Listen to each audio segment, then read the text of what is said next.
13, 14, 15 ans, même quand j'avais 5 ans, et que j'étais sur la table de cuisine et que je chantais pour mon premier public qui était mes frères et mes sœurs, je donnais le meilleur de moi-même. Vous vous êtes appartenu, mais vous vous êtes longtemps tu. Aussi, c'est vrai. J'ai emprunté des mots, j'ai écouté beaucoup les autres. Je n'ai pas fait d'études. Ça m'a nui un peu. Je dirais même beaucoup. Parce que, sans prétention, je pense que je suis une femme très intelligente. Et j'ai travaillé toute ma vie avec des gens très intelligents qui m'aiment beaucoup. Mais je n'ai jamais eu vraiment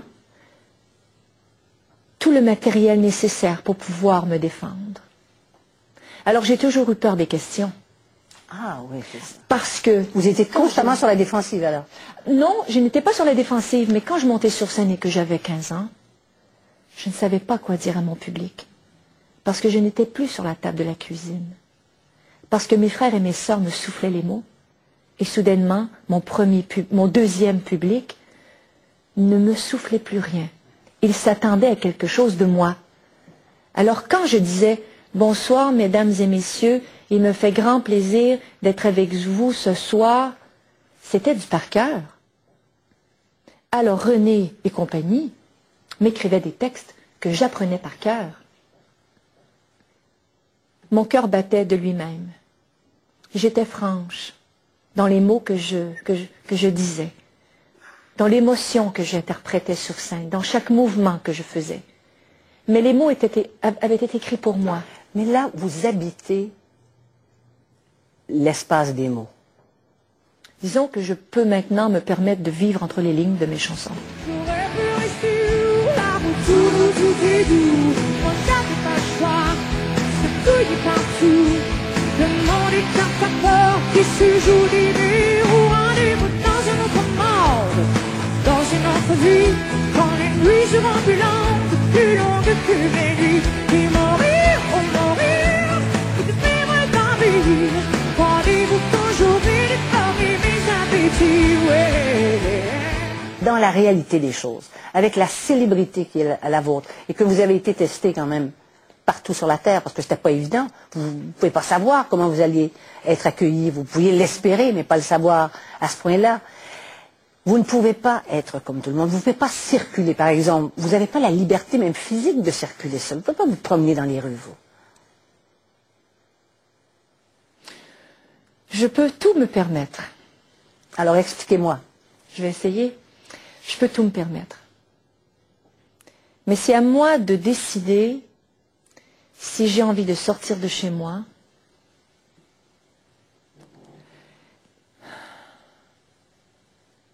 et de laisser les gens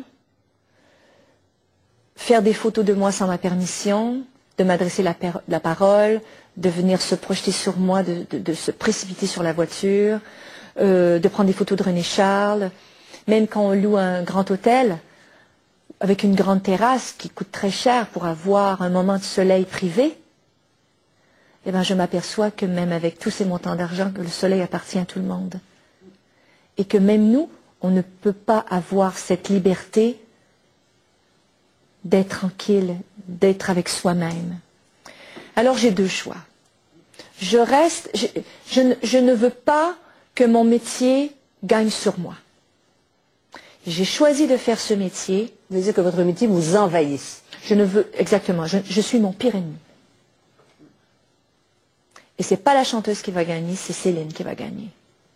Alors quand je mets le nez dehors, c'est parce que je me dis, je vais me faire reconnaître aujourd'hui, je ne vais pas cacher mon fils, je ne vais pas devenir une autre mère pour lui, je ne vais pas l'empêcher de voir le soleil, je vais l'accompagner en lui faisant bien comprendre que ses parents, c'est René et moi, et que nous sommes connus, et qu'il est un petit garçon très privilégié parce qu'on l'aime beaucoup, et que c'est possible qu'il soit dans les journaux.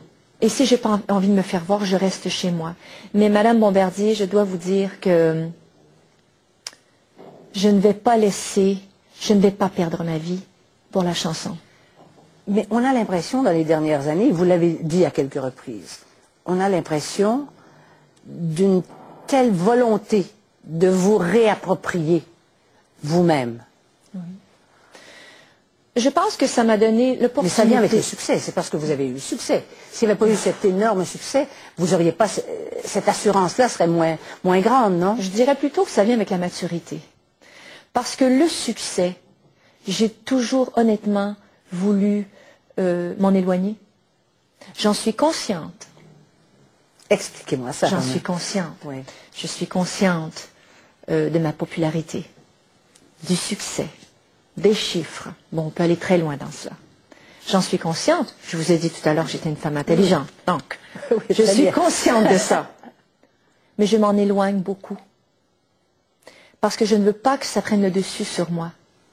Parce que la richesse, les jet-set, les avions privés, les limos, les bodyguards, la sécurité, tout ce qui est, en parenthèse, pas normal.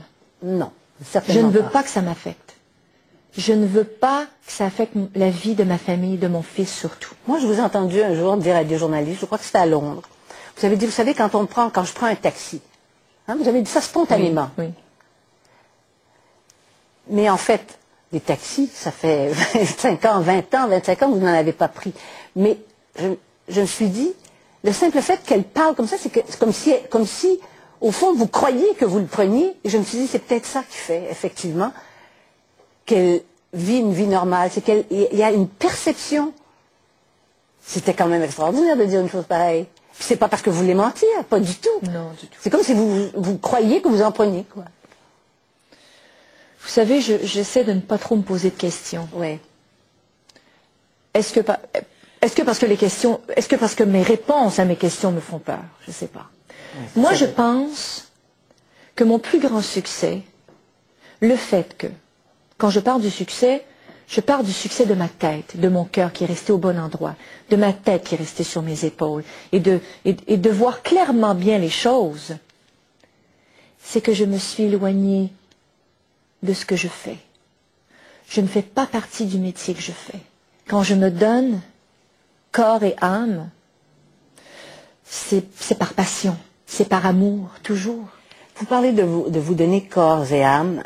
Quand on vous voit sur la scène devant 30 000, 35 000, 40 000 personnes, qu'on voit cette identification, cette ferveur de la salle, cette adrénaline, cette force, cette puissance dans votre relation avec le public, quelque part, c'est tellement excessif que ça fait peur. Est-ce que ça vous fait peur? Ce qui me fait peur, c'est pas au moment où je fais les choses. C'est que par moment, durant le spectacle, quand je fais des gestes, ou des regards, ou des intensités d'émotion, je me fais pas peur, mais je me surprends. Je suis en grand contrôle, et je me dis, Céline, j'espère que tu ne vas pas rester là ce soir. Parce que c'est comme une drogue. Oui, c'est ça. Cette adrénaline, elle est très forte. Ne l'habite jamais. Profites-en ce soir. Quand j'entre dans la voiture, souvent, Madame Bombardier, je dois vous dire que